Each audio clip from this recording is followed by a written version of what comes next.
here. Let's remember what last chapter was about. What was the main focus of chapter 8?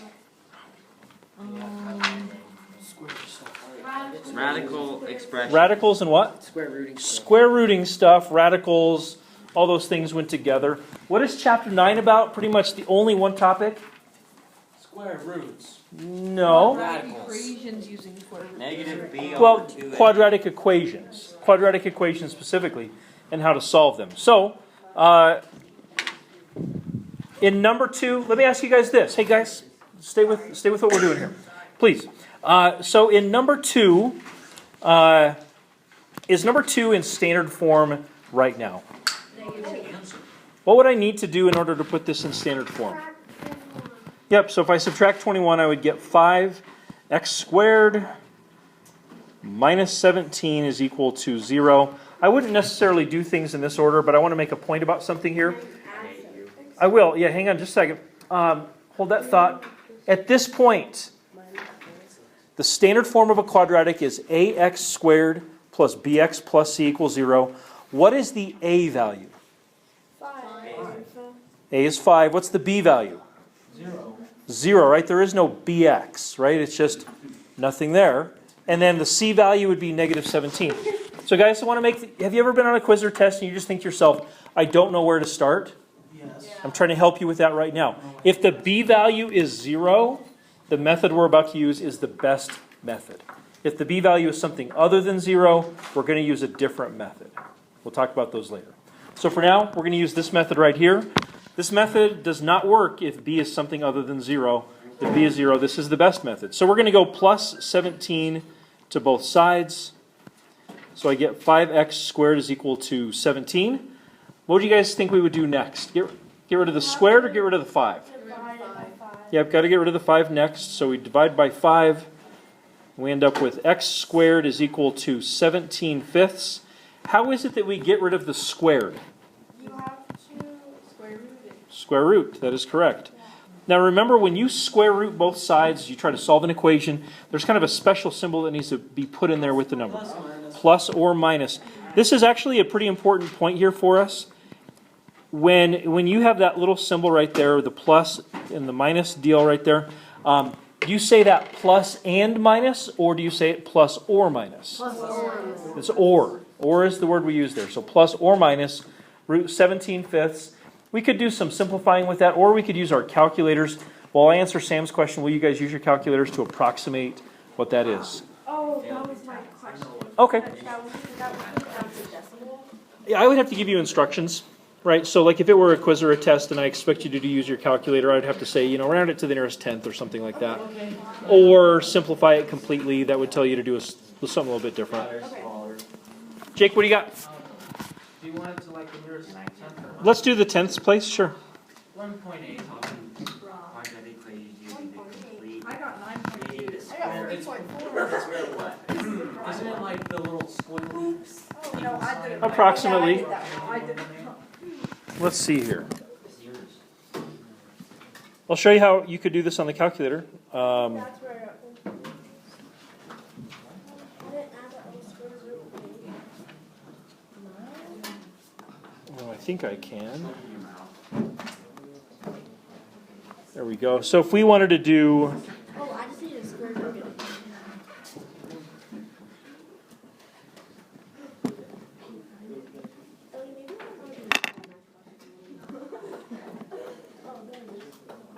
Oops.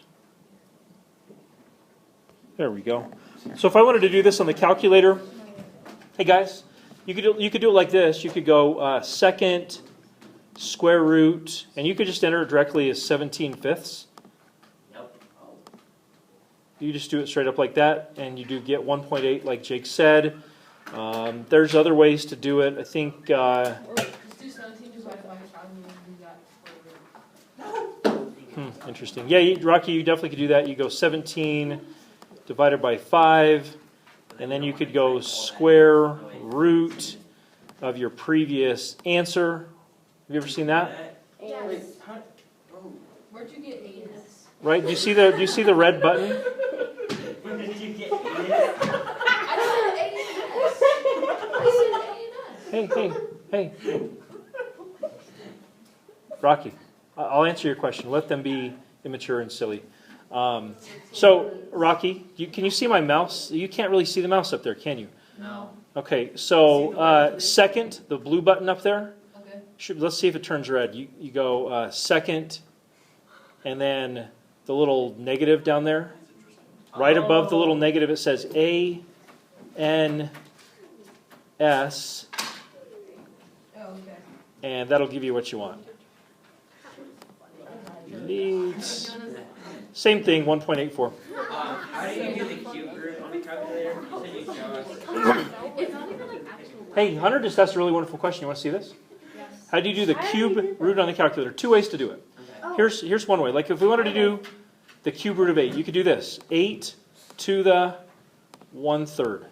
Oh, I tried that, yeah. 2. That.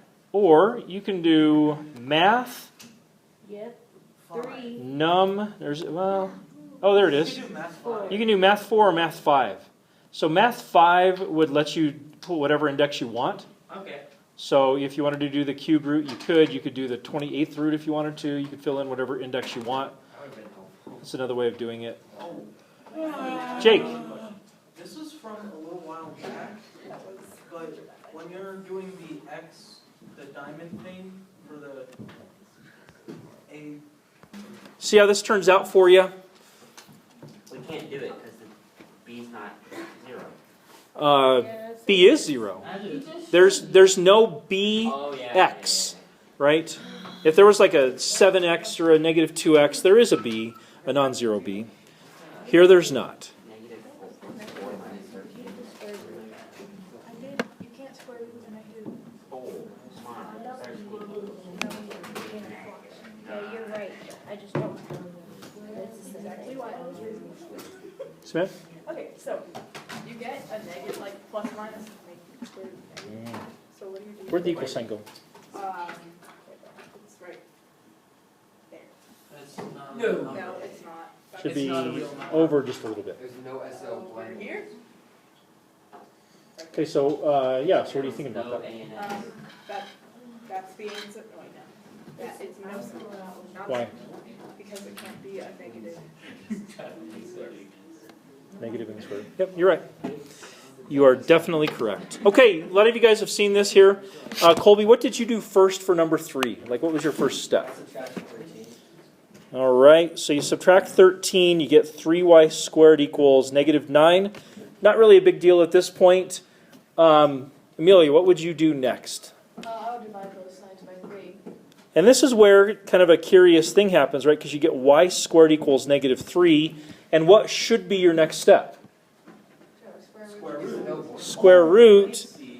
And when you square root both sides, we end up with a really interesting result on the right. You get the square root of negative 3. What does that mean? No bueno. No bueno, yes. If bueno meant solution, yes. Yeah. What's the problem? You can't have a negative radicand with a square root. So you, at this point, say there is no solution, and that would just be it, no solution. Okay, you have any questions? Okay, so it's time to head to the board, see how you guys are doing with this individually. So, different flavor with these. You can see that in all the previous questions we did, it was always just x squared or y squared or m squared or whatever. Here, the thing that's being squared is just a little more complicated than that, right? What would you call, at least looking at numbers 4 and 5, what would you call the expression inside the squared, inside the parentheses? Binomial. It's a binomial. Instead of a monomial, it's a binomial. That's really the only difference here. The first thing we're going to do, because the squared is already by itself, what we're going to do number 4, is we would just immediately square root both sides. So I'll square root this side. Wait, we would? Yeah. Why wouldn't we foil? You could. Now that's a very interesting question, Jake. You could FOIL, but you would end up with something that probably does not factor. It does not. And we'd end up doing something, we'll learn about later, you'd end up doing something called completing the square, and you would end up back right where we are right now. So I would not FOIL these. I would just use that square root property and square root both sides. That'll give us x minus 4 equals plus or minus